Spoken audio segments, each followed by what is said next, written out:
रेखा गुप्ता दिल्ली की नई मुख्यमंत्री बन गई है। तमाम लोग उनके शपथ ग्रहण समारोह में आए थे। बॉलीवुड के एक्टर्स भी आई थी जी यहाँ पर, उनसे जानने की कोशिश करेंगे क्या देखते हैं रेखा गुप्ता को सीएम बनने के बाद।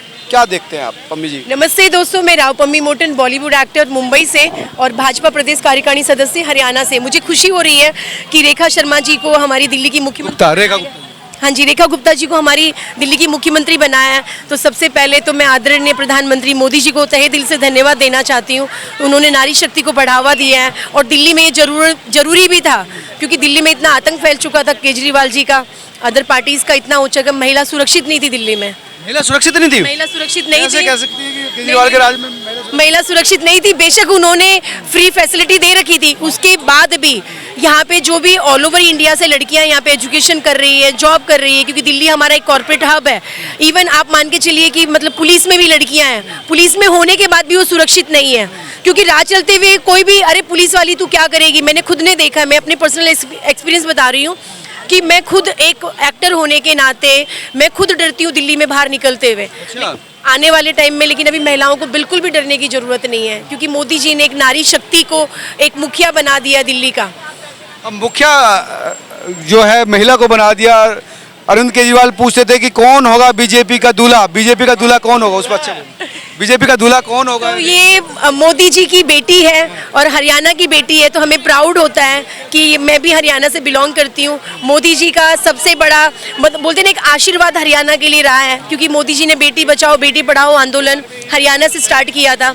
तो हरियाणा की बेटियों पे मोदी जी की काफी कृपा रही। हरियाणा की बेटी को दूल्हा बना दिया दिल्ली का? नहीं, दूल्हा नहीं बना, दिल्ली की राजकुमारी बना दिया। तो महारानी है दिल्ली की, और रेखा गुप्ता जी अपनी उन्हीं बातों पे खरी उतरेंगी, दिल्ली की महिलाओं के लिए, सभी के लिए अच्छा काम करेंगी।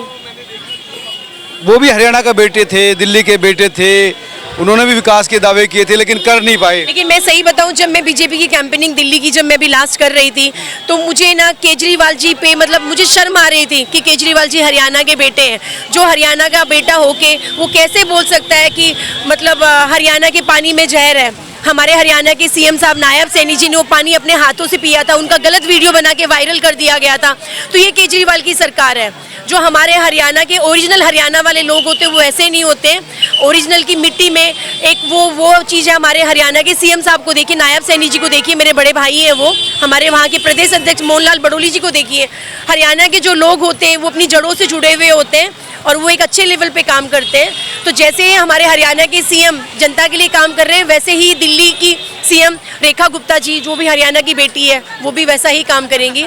क्या क्या बदलाव होना चाहिए दिल्ली में महिला होने के नाते? क्या क्या बदलाव महसूस होना चाहिए यहाँ पर सरकार बदलने? देखो, सबसे पहले तो सुरक्षा ही है महिलाओं के लिए, वो होना चाहिए। और जो मैंने यहाँ पे देखा है कि दिल्ली में पानी की बहुत सारी समस्याएं हैं। जैसे मैं संगम विहार विधानसभा की मैं इलेक्शन की कैंपेनिंग कर रही थी, झुंगी झोपड़पट्टी वाला एरिया है, वहाँ पे पानी की सबसे बड़ी दिक्कत है। जो मैं वहाँ पे लोगों से मिली हूँ, सबसे मेरी बातचीत हुई, तो वहाँ पे केजरीवाल जी पानी का एक ऐसा घोरक धंधा कर रहे थे, वो व्यापार कर रहे थे। उनके जितने भी विधायक थे वो पानी का सिर्फ व्यापार कर रहे थे।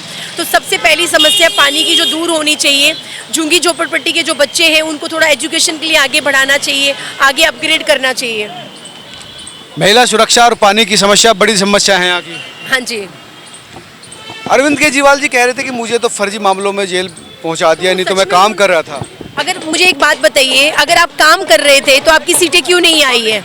कांग्रेस पार्टी इतने वादे कर रही थी, आप पार्टी इतने वादे कर रही थी, कांग्रेस पार्टी का तो खाता ही नहीं खुला। आप मुझे बताइए ना, जनता बेवकूफ़ नहीं है। वो पहली वाली जनता थी जो अनपढ़ और गंवार थी। आज की डेट में जो अनपढ़ और गंवार लोग भी होते हैं वो भी बेवकूफ़ नहीं है, उन्हें भी समझ है। आज की डेट में सोशल मीडिया इतना बड़ा प्लेटफॉर्म है, जनता को भी पता है कि हमें बेवकूफ़ बनाया जा रहा है। फ्री बिजली दे के केजरीवाल जी ने यहाँ की दिल्ली की जनता को बेवकूफ़ बनाया, लोगों को पैसे बांटे, वो सब करके उन्होंने बेवकूफ़ बनाया। और जो मोदी सरकार में ये मुमकिन नहीं है। मोदी सरकार में अच्छे लोग आगे आते हैं, जीतता भी वही इंसान है, जिताने वाली जनता है।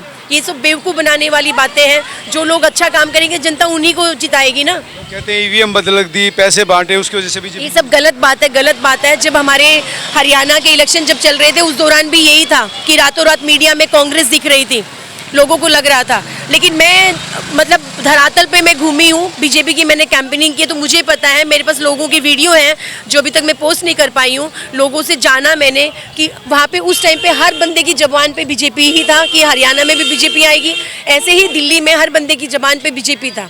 चाहे वो बोलते केजरीवाल का एरिया हो, चाहे किसी का भी एरिया हो। और सबसे बड़ी बात तो है कि आप केजरीवाल, आप सीएम थे दिल्ली के, अगर आपने इतना अच्छा काम किया तो कम से कम जीतते तो सही, आप हार कैसे गए? अगर आपने कुछ काम किया है तो आपकी जनता ने आपको क्यों हरा दिया? कई लोग कहते हैं कि प्रवेश वर्मा सीएम बनेगा, लेकिन रेखा जी को बता दे तो कई लोग निराश भी है इस बात से। नहीं नहीं, ऐसा कुछ भी नहीं है। बीजेपी का कोई कार्यकर्ता निराश नहीं है।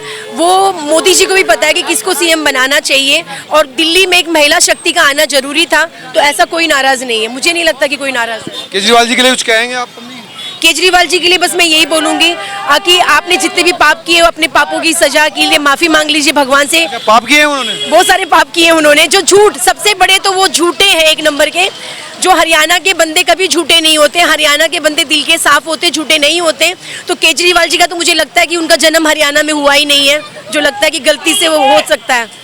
तो बस उनको माफ़ी मांग लेनी चाहिए, मोदी जी से भी माफ़ी मांग लेनी चाहिए उनको, कि जो भी उन्होंने बोला है। तो हो सकता है कि जनता उनको अगली बार कभी आने का मौका दे दे। धन्यवाद। Thank you.